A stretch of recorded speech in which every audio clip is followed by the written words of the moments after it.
السلام علیکم ورحمۃ اللہ وبرکاتہ۔ آپ تمام کا ہمارے چینل میں تہہ دل سے استقبال ہے۔ ایک بادشاہ نے بڑی چاہت سے اپنا محل بنوایا، تعمیری کام کے لیے اپنے خزانہ کے دروازے کھول دیے۔ جو چیز اس کو محسوس ہوئی کہ اچھی نہیں بنی، اسے دوبارہ بنوایا، حتیٰ کہ بادشاہ کی نظر میں وہ محل اتنا خوبصورت تھا، اس میں کوئی بھی خامی نہ بچی تھی۔ بادشاہ نے اپنی رعایا میں اعلان کروا دیا، جو کوئی اس محل میں نقص نکالے میں اس کو انعام دوں گا۔ لوگ آتے، محل کو دیکھتے، انہیں اس میں کوئی عیب نظر نہ آتا۔ چنانچہ کئی دن اس طرح گزر گئے، لوگ آ کر دیکھتے رہے، واپس جاتے رہے۔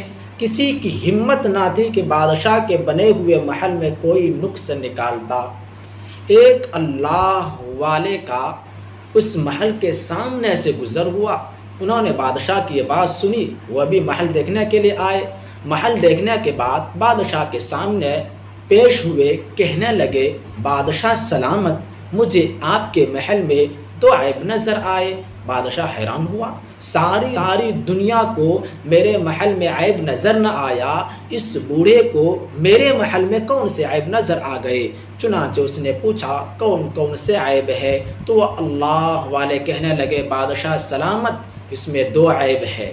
ایک یہ کہ محل ہمیشہ نہیں رہے گا، ایک نہ ایک دن ختم ہو جائے گا۔ دوسرا عیب یہ ہے کہ تو بھی اس میں ہمیشہ نہیں رہے گا، ایک نہ ایک دن اس محل کو چھوڑنا پڑے گا۔ آگاہ اپنی موت سے کوئی بشر نہیں، سامان 100 برس کا ہے، پل کی خبر نہیں۔